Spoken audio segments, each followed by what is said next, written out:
అమ్మ ఈరోజు పుల్లగన్న కూర చేస్తానంది. ఎలా ఉందో చూద్దాం, ఎలా వచ్చిందో. సూపర్ ఉంది, పొగలు వెళ్తున్నాయి ఇట్లా వేడి వేడిగా.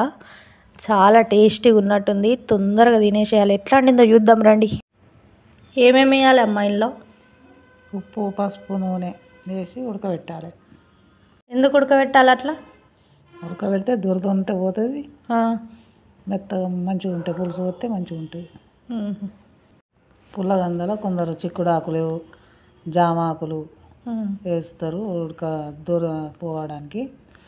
అయితే మనం మాత్రం ఉప్పు, నూనె, పసుపు ఇవి వేసినా ఏం కాదంటాం. మనం అయితే ఇట్లనే చేస్తాం ఎప్పుడైనా. చిక్కుడు ఆకులు వేయ ఎప్పుడు. చిన్నప్పుడు ఎందుకు పుల్లగంద దురద వచ్చేది నాలుక మొత్తం? అదే మన పిరాన్లలో ఉండేది దురద వస్తుంది, ఎర్రగడ్డ. ఇంట్లో వండించుకునే దురద వస్తుంది. ఇది రాలేదు. అంతసేపు ఏం చేద్దాం ఈ ఉడికే వరకు? చింతపండు కడిగి నానబెట్టుకోవాలి. ఎంత వేసుకోవాలి మరి చింతపండు? 1/2 కిలోకు నేనైతే వచ్చేటాకు వేసిన. మీరే పులుపుని బట్టి మీరు వేసుకోవాలి. తక్కువ తింటోళ్ళు ఉంటారు, ఎక్కువ తింటోళ్ళు ఉంటారు. చింతపండుని బట్టి కూడా ఉంటుంది కదా. చింతపండు కూడా కొన్ని పుల్ల ఉంటాయి, కొన్ని తీయ ఉంటాయి. అదే కదా, ఎవరి టేస్ట్ వాళ్ళకి తెలుస్తుంది. అంత వేసుకోవాలి. మేమైతే 1/2 కిలోకు చెటాకు అంత వేసుకొని నానబెట్టుకున్నాం అవి గోలేసరికి. తర్వాత ఏం వేసుకోవాలి ఇంకా? జీలకర్ర, ఎల్లిపాయలు, ఉల్లిగడ్డ, కుడక, మెంతులు వేసుకోవాలి. ఇవి నేను లేదు చూడు నూనెలా నూనె వేసి వేయించాలి. అది వరకు కాల్చుకునేది కదా మనం. అప్పుడు పొయ్యిలు ఉండేది కాబట్టి కాల్చుకుంటాం. ఇది ఉడికిందా? ఉడికింది లేదని స్పూన్ బట్టి చూడాలి. ఇంక ఉడకలేదు. ఉల్లిగడ్డ కోసుకోవాలి. అట్లా కోసుకొని గోలించుకుంటే తొందరగా అవుతుంది. అది వరకు ఎందుకు కాల్చే పొయ్యిలు లేవు. ఇప్పుడు ఈ స్టవ్ మీద కాలితే ఏమవుతుంది? కాలవచ్చు కానీ అది బాగా టైం పడుతుంది. ఇట్లయితే ఇక తొందరగా అవుతుందని అట్లా కూడా కాలవచ్చు, కానీ బాగా లేటు అవుతుంది. మెంతులు ఫస్ట్ గోలియన్నా నూనెలో? మెంతులు, జీలకర్ర గోలిచ్చినాక ఇవన్నీ గోలియాలి. అవి చిన్నగా ఉంటాయి కాబట్టి. ఉల్లిగడ్డ గోలిస్తా అంటే కుడక కూడా గోలుతుంది. అన్నీ గోలుతాయి.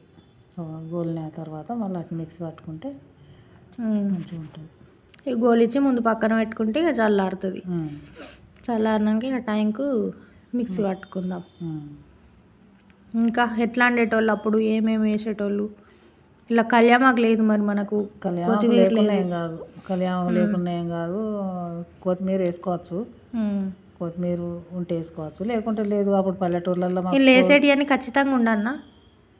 ఇవి అయితే ఉండాలి. దీని మీద మూత పెట్టుకుందామా? కొంచెం లాస్ట్ వరకు పెట్టుకోవాలి. కొంచెం ముందు పెడితే పొంగిపోతుంది.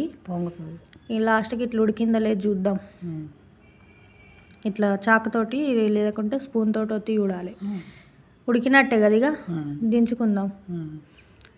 దించుకొని పొట్టు తీయాలి. నాది బ్లాక్గా ఉన్నదంతా గీకాలా? ఉన్నాయన్నీ పొట్టు తీయాలి. ఆ నీళ్ళు పోసుకోవచ్చా మళ్ళీ కూరలా? పోయొద్దు. పారవసుడేనా? పారవసుడే. అందులో ఒకవేళ ఉసుకున్నా అందులో వస్తుంది. నీళ్ళల్లో పసుపు వేసినాం, నూనె వేసినాం కదా, ఆ నీళ్ళు పారవోసుకోవాలి. అందులో విటమిన్ ఏం పోవా?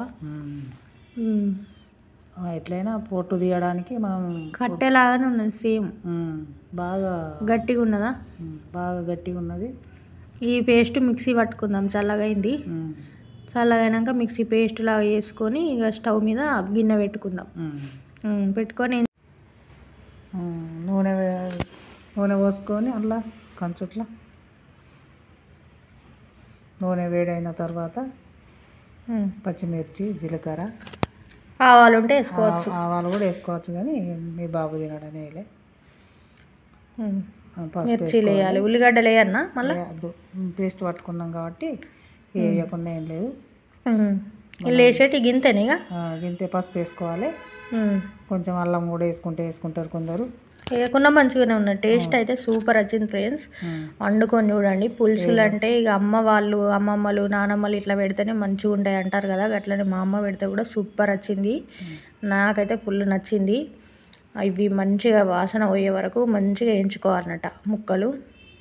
వేయించుకొని అందులోనే ఉప్పు, పసుపు, కారం వేసి కొద్దిసేపు గోలిన తర్వాత చింతపండు నానబెట్టింది ఉన్నది కదా, అది చిక్క కలుపుకొని పోసుకోవాలి. నీళ్ళు మనకు ఎంత పులుపు తింటామో అంత నీళ్ళు కూడా పోసుకోవాలి. నీళ్ళు పోసుకున్న తర్వాత అది మళ్ళీ మసిలి మనకు మళ్ళీ పేస్ట్ వేస్తాం కదా, పేస్ట్ వేసిన తర్వాత అన్నీ ఉడికి మళ్ళీ దగ్గరికి వస్తుంది. వచ్చిన తర్వాత ధనియాల పొడి చల్లుకొని దించుకోవాలి. అయితే పులుసు అండుడు రావనంటేనంట మనకు టేస్ట్ తెలియనట. ముందు పులుసు టేస్ట్ తెలితేనే మనకు మంచిగా అండుడు అనేది వస్తుందట. నిజమేనా? ఎందుకంటే వాళ్ళు ఉప్పు కారం ఏం తక్కువైందో తెలితేనే కదా మనం దాన్ని సెట్ చేసేది. అందుకోసం కావచ్చు కదా. పులుపు అంటే చింతపండు కాబట్టి కొంచెం అది ఎక్కువనే పడుతుంది. కారం కొద్దిగా ఎక్కువనే పడుతుంది, ఉప్పు ఎక్కువనే పడుతుంది. ఇక ఎవరు తినే అంతా వాళ్ళు వేసుకుంటారు. పలుచగా అంటే నీళ్ళ లేకుండా మంచిగా ఉండదు, అది చిక్కగా రావాలి. కొంచెం ఎక్కువ పోతేనే ఇక ఆడికాడికి మసలేసరికి దగ్గరికి వస్తుంది. నురుగు పోయేదాకా మసలనియాలి. అక్కడ ముక్కల దాకా రావాలి మళ్ళీ పులుసు ఎక్కువ ఉన్నా కూడా ముక్కలు మునిగేదాకా రావాలి. అది లెక్క. చిక్కగా అవుతుంది. ముక్కలు మునిగేదాకా వచ్చిన తర్వాత దించుకోవాలి. ఇట్లా చిక్క పడ్డది ఫ్రెండ్స్. మన కర్రీ రెడీ అయింది. కొత్తిమీర ఉంటే వేసుకోండి, నేనైతే వేయలేదు.